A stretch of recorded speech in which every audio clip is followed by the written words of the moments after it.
ओम नमो भगवते वासुदेवाय। साथियों, आज दर्शन करते हैं भारत के प्रसिद्ध 4 धामों के, जहां शंकराचार्य जी द्वारा स्थापित मठ भी हैं। ये 4 युगों का प्रतिनिधित्व करते हैं।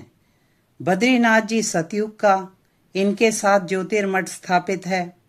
श्री रामेश्वरम त्रेता युग का, यहाँ वेदांत ज्ञान मठ स्थापित है। द्वारका धाम द्वारका युग का प्रतिनिधित्व करते हैं, यहाँ शारदा मठ है।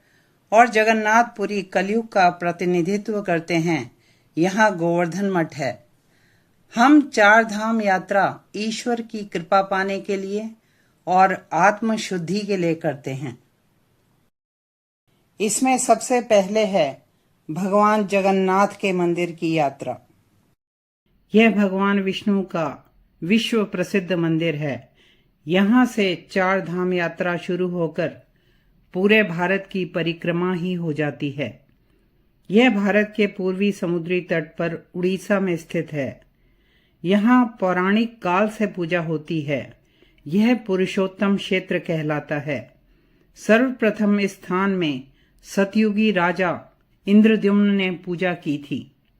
फिर 10वीं शताब्दी से तो इस मंदिर के विषय में ऐतिहासिक प्रमाण मिलने शुरू हो जाते हैं, जब पूर्वी गंग वंश के शासक अनंत वर्मन ने इसे बनवाया। मंदिर कलिंग शैली में बना है। श्री जगन्नाथ मंदिर विशेष रूप से वैष्णव संप्रदाय से जुड़ा है। मुख्य वैष्णव संत रामानुजाचार्य, माधवाचार्य, निम्बार्काचार्य, वल्लभाचार्य और रामानंद मंदिर से जुड़े रहे हैं। रामानुजाचार्य ने एमार मठ और आदि शंकराचार्य जी ने गोवर्धन मठ बनाया। यहाँ गुरु नानक जी भी अपने शिष्यों के साथ आए थे। यह मंदिर गौड़ीय वैष्णवों से भी जुड़ा है, जिसके संस्थापक चैतन्य महाप्रभु पुरी में लगभग 24 वर्ष रहे। वे भगवान के इस रूप से आकर्षित थे। उन्होंने हरे कृष्ण मंत्र दिया। मंदिर में भगवान जगन्नाथ या श्री कृष्ण, भगवान बलभद्र या शेष और भगवती सुभद्रा विराजते हैं। ये रत्न बेदी पर बैठे हैं। साथ ही सुदर्शन चक्र, मदन मोहन, श्रीदेवी, विश्वधात्री, भैरव और बिमला की मूर्तियां हैं। हर मौसम में यहाँ अलग प्रकार का श्रृंगार किया जाता है।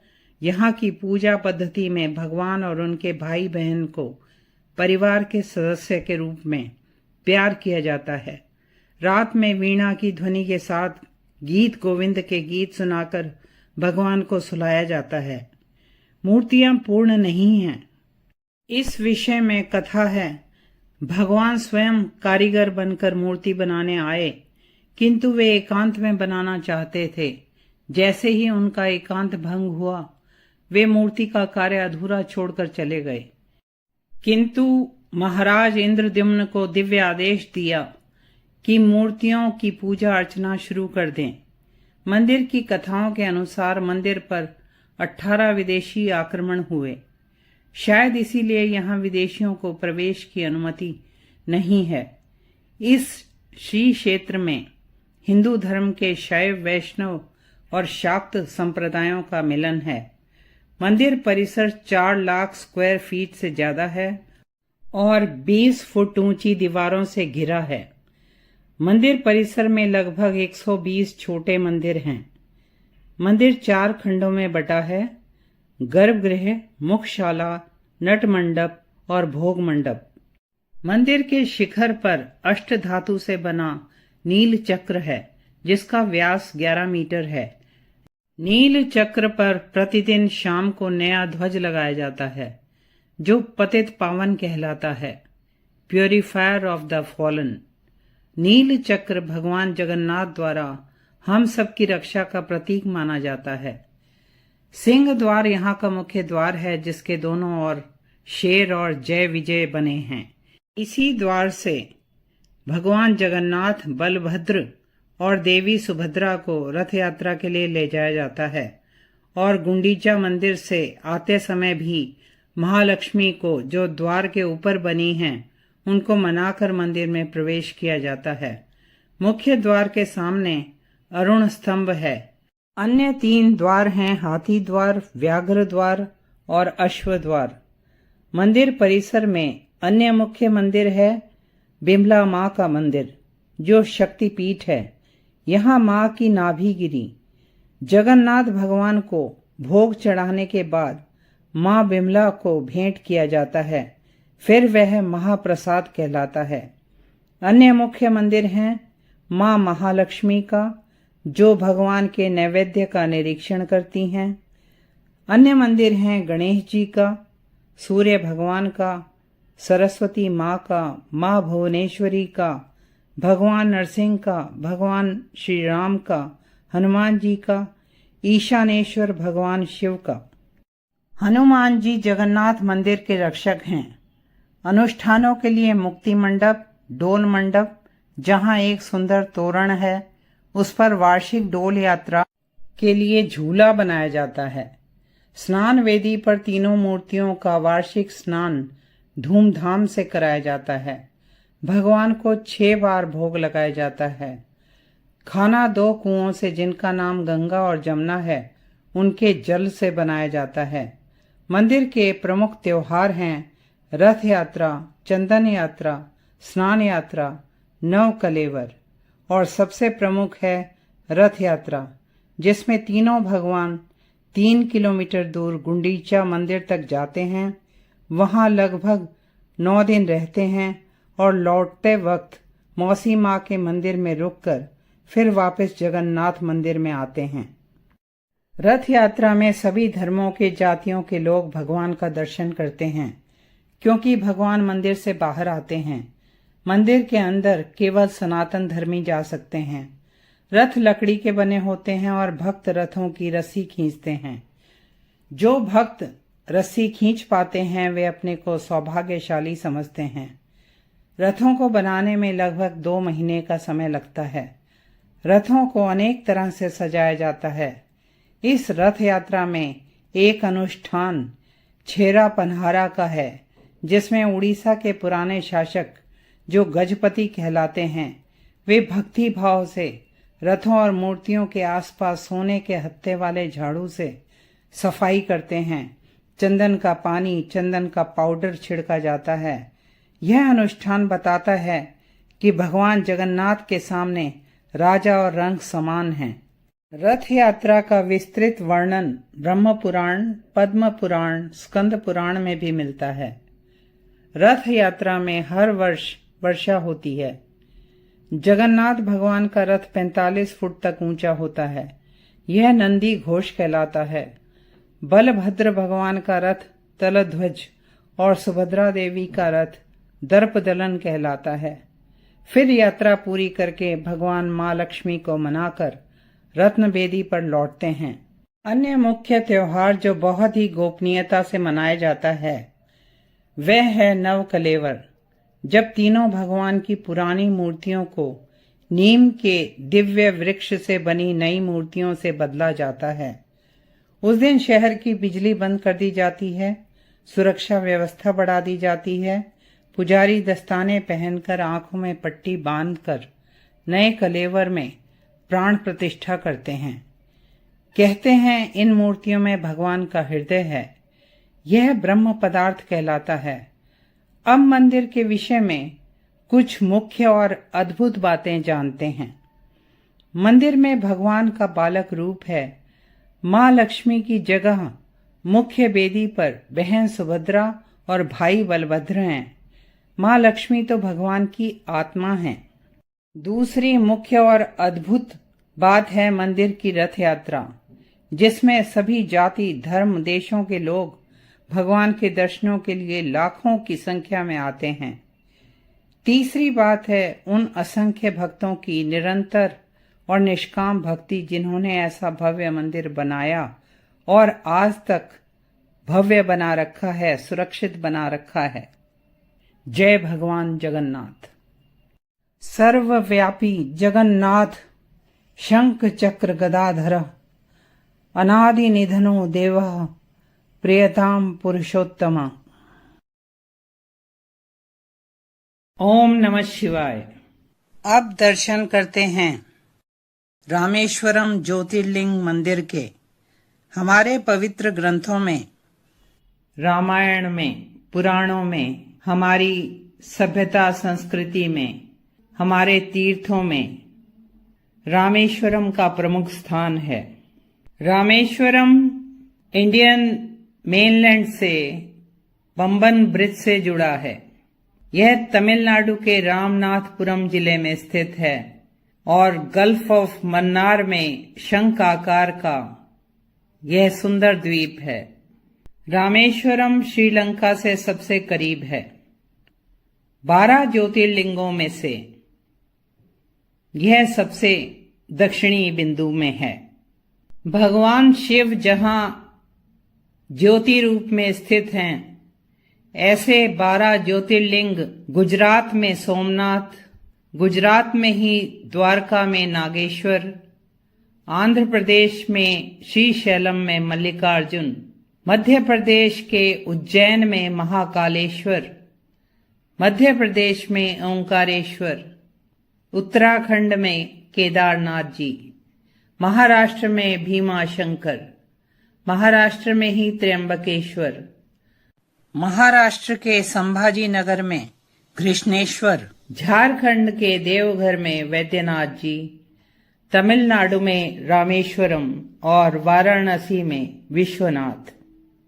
यह तीर्थ आदि शंकराचार्य जी द्वारा निश्चित 4 धामों और 4 मठों में से एक है। अन्य 3 हैं बद्रीनाथ जी, जगन्नाथपुरी और द्वारकाधीश मंदिर। शिव पुराण के अनुसार श्री राम, जो भगवान विष्णु के 7वें अवतार थे, उन्होंने समुद्र लांघने से पहले शिव भक्त रावण पर विजय प्राप्त करने के लिए भगवान शिव की आराधना की। भगवान शिव माता पार्वती और पार्षदों सहित उनकी आराधना से प्रसन्न हुए। उन्होंने दर्शन दिए और विजय का वरदान दिया। श्री राम ने संसार को पवित्र करने के लिए भगवान शिव से यहीं निवास करने की प्रार्थना की और भगवान शिवलिंग रूप में स्थित होकर रामेश्वर नाम से प्रसिद्ध हुए।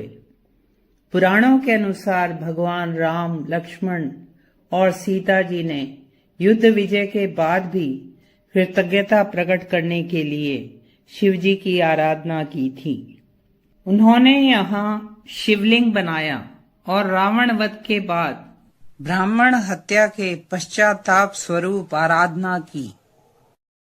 रामनाथ स्वामी मंदिर अर्थात भगवान राम के गुरु शिवजी का मंदिर।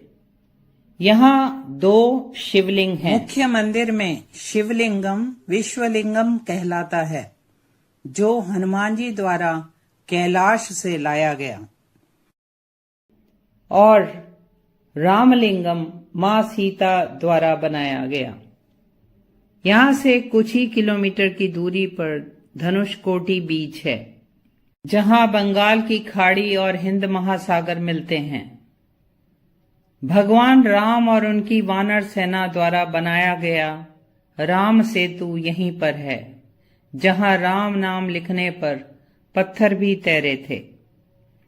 राम सेतु मां सीता को रावण की कैद से छुड़ाने के लिए बनाया गया था, लेकिन यहाँ ध्यान रखना पड़ेगा कि यहाँ दिन में ही जाना चाहिए, रात को यह इलाका सुनसान हो जाता है।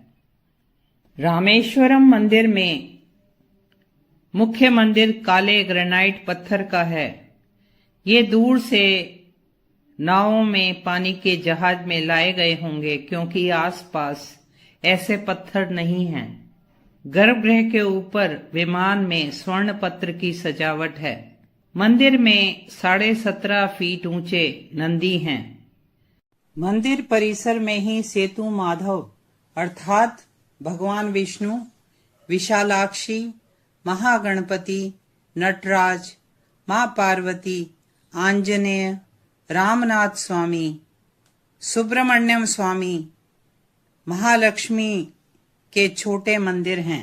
रामेश्वरम मंदिर में भारत का सबसे लंबा सुंदर चित्रकारी वाला गलियारा है, जिसमें 1212 स्तंभों पर नक्काशी है, रंगीन छत है और सारे गलियारों की लंबाई 3850 फीट होगी।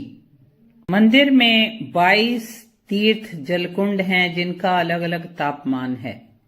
पहले भक्त समुद्र में स्नान करते हैं, फिर 22 कुओं से जल लेकर स्नान किया जाता है और फिर ज्योतिर्लिंग के दर्शन करते हैं। एक हिंदू के लिए आत्म मुक्ति के लिए वाराणसी और रामेश्वरम के दर्शन करना आवश्यक बताया जाता है। मंदिर में भव्य गोपुरम और मंडप हैं।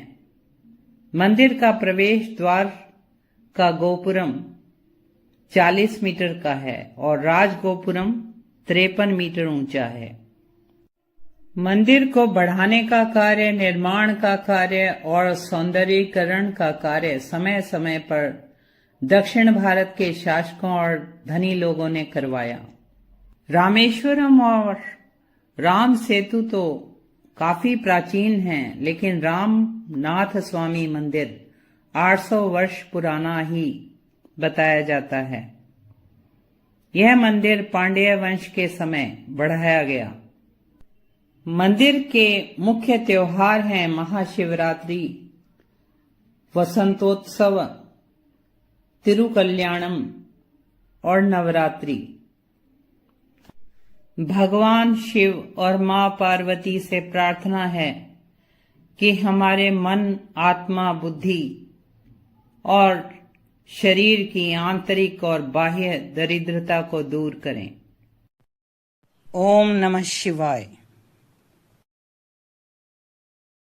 जय श्री राधे कृष्ण। अब दर्शन करते हैं गुजरात राज्य में स्थित देवभूमि द्वारका के, जो द्वारकामती मोक्षपुरी, मोक्ष का द्वार भी कहलाती है।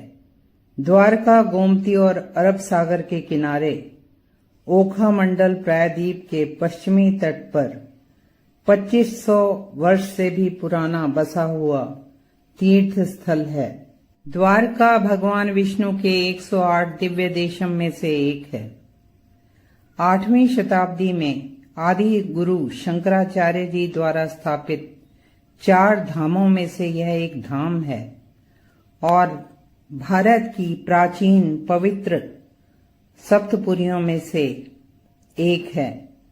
यह भारत के 12 हेरिटेज शहरों में से एक है, जिसे भारत सरकार ने heritage city development and augmentation scheme के अंतर्गत चुना हुआ है। पौराणिक ग्रंथों के अनुसार भगवान श्री कृष्ण ने द्वारिका बसाई थी। यह श्री कृष्ण की कर्म भूमि है। भगवान मथुरा में पैदा हुए, लेकिन उनका राज्य द्वारका में बना। श्री कृष्ण ने समुद्र से 12 योजन भूमि मांगी। भगवान यहाँ मथुरा में अपने मामा कंस के वध के बाद आए और जरासंध से युद्ध के बाद यहाँ आए और रहने लगे। पुराणों के अनुसार द्वारका सौराष्ट्र की राजधानी थी।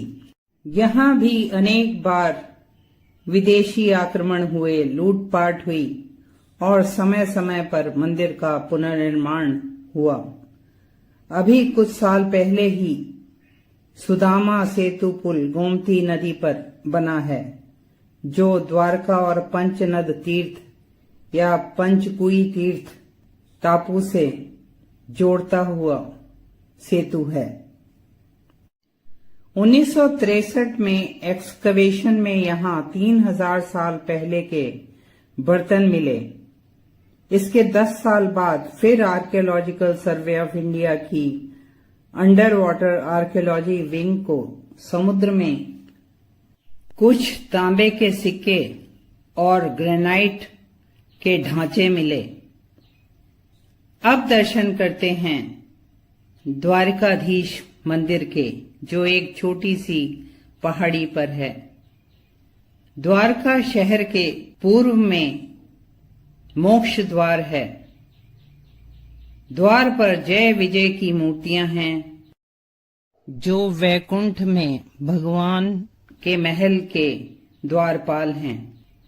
गोमती के दक्षिण में 5 कुएं हैं।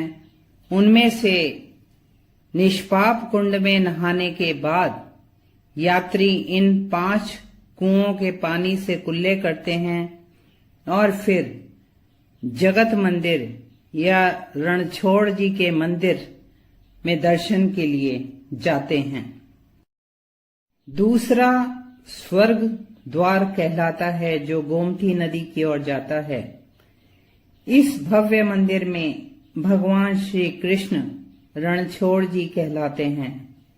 मंदिर चालुक्य शैली में उसी स्थान पर बना बताया जाता है जहां भगवान का महल था।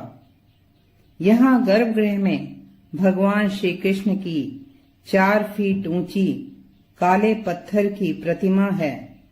मूर्ति में चुंबकीय शक्तियां बताई जाती हैं, जो चांदी के सिंहासन पर विराजित हैं। मूर्ति पर हीरे मोती सोने की मालाएं, कीमती वस्त्र चमचमाते हैं।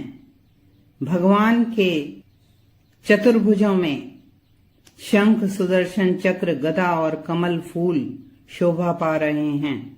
सिर पर सोने का मुकुट सुशोभित है। चौखटों पर चांदी के पत्र सजे हैं। मुख्य मंदिर की 5 मंजिलें हैं और यह मंदिर 140 फीट ऊंचा है। इसमें 72 स्तंभ हैं। कहा जाता है मंदिर का प्रबंधन वल्लभाचार्य जी के वंशज करते हैं। श्रद्धालु मंदिर में परिक्रमा करते हैं और भगवान को फूल और तुलसी भेंट करते हैं। मुख्य मंदिर के सामने एक लंबा चौड़ा 100 फीट ऊंचा जगमोहन है, जिसकी 5 मंजिलें हैं, 60 स्तंभ हैं। मुख्य मंदिर के दक्षिण में दुर्वासा जी का, श्री विक्रम जी का, प्रद्युम्न जी का, कुशेश्वर भगवान जी शिवलिंग के रूप में मां पार्वती के साथ एक मंदिर में हैं। कुशेश्वर मंदिर के साथ अम्बा जी का, देवकी माता का, गरुड़ जी का मंदिर है। रणछोड़ जी के मंदिर के पास श्री राधा जी का, रुक्मणी जी का, सत्यभामा जी का, जामवती जी के छोटे छोटे मंदिर हैं और इसके दक्षिण भाग में भगवान का भंडारा और उसके दक्षिण में शारदा मठ है, जिसे आदि गुरु शंकराचार्य जी ने स्थापित किया था। रणछोड़ जी के मंदिर की ऊपरी मंजिलों में भगवान की सेज, झूलने का झूला, खेलने की चौपड़ भी है। दीवारों में बड़े बड़े शीशे लगे हैं। मंदिर में साक्षी गोपाल, लक्ष्मी नारायण और गोवर्धन नाथ जी के मंदिर भी हैं। मंदिर के ऊपर शीर्ष पर भक्तों की आस्था का प्रतीक तिकोना ध्वज लहराता है, जिसकी लंबाई 52 गज होती है। इस पर सूरज और चांद बने होते हैं और जब तक ये सूरज और चांद ध्वज में रहेंगे, तब तक धरती पर भगवान श्री कृष्ण का राज्य रहेगा। मंदिर के मुख्य त्योहार हैं श्री कृष्ण जन्माष्टमी, रुक्मणी विवाह, तुलसी विवाह। रणछोड़ जी के मंदिर के दर्शन के बाद तीर्थयात्री पानी के रास्ते बैठ द्वारका जाते हैं। कहा जाता है, बैठ द्वारका दर्शन के बिना द्वारका तीर्थ दर्शन पूरा नहीं होता। यहाँ भी गोमती द्वारका की तरह बड़ी 4 दीवारी है, जिसके भीतर 5 बड़े बड़े महल हैं। पहला भगवान श्री कृष्ण का, दक्षिण में सत्यभामा जी और जामवती जी का, उत्तर में रुक्मणी जी और राधा जी के 5 सुंदर सुंदर महल हैं। यहाँ आकर भगवान की झलक पाकर भक्त भाव विभोर हो जाते हैं और एक नई ऊर्जा का संचार होता है। भगवान हमारी श्रद्धा और समर्पण ही तो चाहते हैं। रणछोड़ जी के मंदिर के दर्शन के बाद एक पंक्ति श्रीमद् भागवत जी की सुनाती हूँ, जो एक अलौकिक ग्रंथ है। इसमें भगवान श्री कृष्ण उद्धव जी को भक्ति की महिमा बताते हुए कहते हैं, मैं सर्वथा भक्तों के अधीन हूँ और पराधीन हूँ। मेरे साधु हृदय भक्तों ने मेरे हृदय को अपने हाथ में कर रखा है। मैं उन भक्तों का सदा ही प्यारा हूँ। जय श्री राधे कृष्ण। जय श्री बद्री विशाल। अब दर्शन करते हैं भगवान बद्री नारायण के, जो भगवान विष्णु का रूप हैं। मंदिर उत्तराखंड के चमोली जिले में अलकनंदा नदी के किनारे नदी से 50 मीटर की ऊंचाई पर है। यह भगवान विष्णु के 108 दिव्य देशम में से एक है। बद्रीनाथ धाम 8वीं शताब्दी में शंकराचार्य जी द्वारा स्थापित 4 धामों में से एक है। ये 4 बड़े धाम हैं। उत्तर में बद्रीनाथ जी, पूर्व में उड़ीसा में पुरी के जगन्नाथ जी, पश्चिम में गुजरात में द्वारकाधीश और दक्षिण में रामेश्वरम। इन चारों स्थानों में मठ भी हैं। बद्रीनाथ जी 4 छोटे धामों में से एक हैं। गंगोत्री, जमुनोत्री, बद्रीनाथ जी और केदारनाथ जी। इन्हीं चारों धामों की तरह यहाँ भी 6 महीने के लिए सर्दियों में मंदिर बंद रहता है। उस समय पूजा जोशी मठ में की जाती है। यहाँ एक दीपक शाश्वत जलता है। बद्रीनाथ जी सप्त बद्री में से एक हैं। सप्त बद्री हैं योग ध्यान बद्री, वृद्ध बद्री, बद्री विशाल, भविष्य बद्री, आदि बद्री, अर्ध बद्री, ध्यान बद्री। ये सप्त बद्री हैं। यहाँ पहाड़ की ऊंचाई 3133 मीटर की है। मंदिर नर नारायण पर्वत के बीच है। मंदिर का वर्णन वैदिक साहित्य में है। बद्रीनाथ जी सतयुग में मुक्ति प्रदा, त्रेता युग में योग सिद्ध, द्वापर में मणिभद्र या विशाला तीर्थ और कलयुग में बद्रिकाश्रम या बद्री नारायण नाम से प्रसिद्ध हैं। कहते हैं यहाँ पहले बद्री के वन थे, इस कारण यह बद्रिकाश्रम कहलाता है। नाम के संबंध में कथा प्रचलित है कि भगवान विष्णु जब यहाँ तपस्या में लीन थे तो भारी हिमपात होने लगा। माता लक्ष्मी ने यह देख बद्री का रूप धारण करके भगवान विष्णु को धूप, वर्षा और हिमपात से बचाया। यहाँ माँ लक्ष्मी बद्री देवी भी कहलाती हैं। भगवान विष्णु के साथ उन्होंने भी वृक्ष रूप में तप किया। उनके तप को देखकर भगवान विष्णु ने माता लक्ष्मी से कहा, इस धाम में मुझे तुम्हारे साथ पूजा जाएगा। मुझे बद्रीनाथ के नाम से जाना जाएगा। बद्रीनाथ जी से संबंधित अनेक प्रचलित कथाएं हैं। एक कथा के अनुसार यह स्थान केदार खंड में था। भगवान विष्णु ने यह स्थान ध्यान योग के लिए बाल रूप में माता पार्वती और भगवान शिव से मांगा। एक अन्य कथा है कि यहाँ नर नारायण ने तपस्या की, जो अगले जन्म में कृष्ण और अर्जुन बने। व्यास जी ने यहाँ महाभारत लिखी। पांडवों ने यहाँ पितरों का पिंडदान किया। तभी से ब्रह्म कपाल क्षेत्र में तीर्थयात्री अपने पितरों की शांति के लिए यहाँ पिंडदान करते हैं।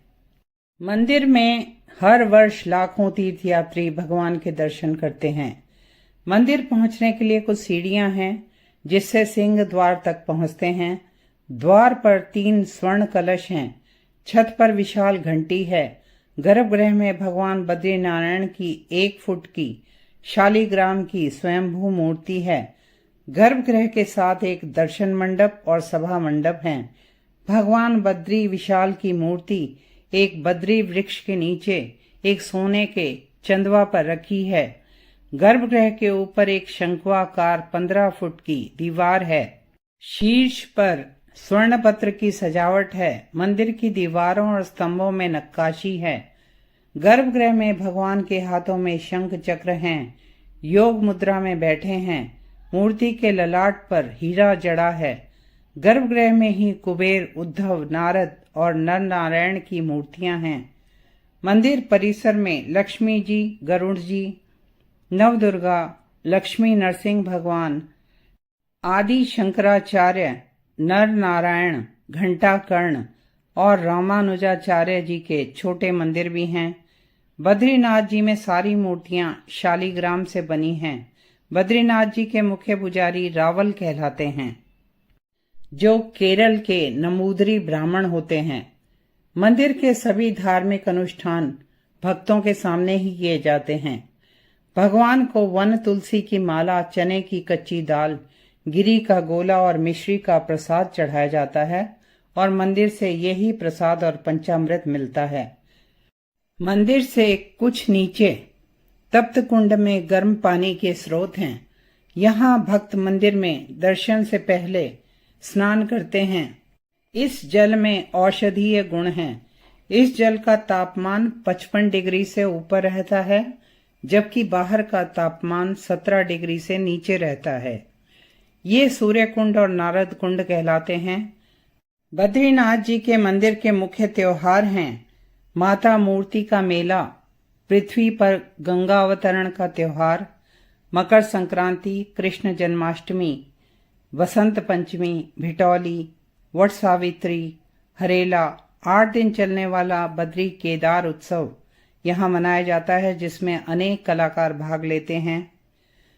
बहूनि सन्ति तीर्थानि दिव्य भूमि रसातले, बद्री सदृश तीर्थम न भूतो न भविष्यति। बद्रीनाथ जी जैसा तीर्थ न कभी था न कभी होगा। साथियों, ऐसे दिव्य धामों की जानकारी प्राप्त करने के लिए और ऐसे दिव्य धामों के दर्शन करने के लिए इस चैनल को लाइक, शेयर और सब्सक्राइब अवश्य करें। जय बद्री विशाल।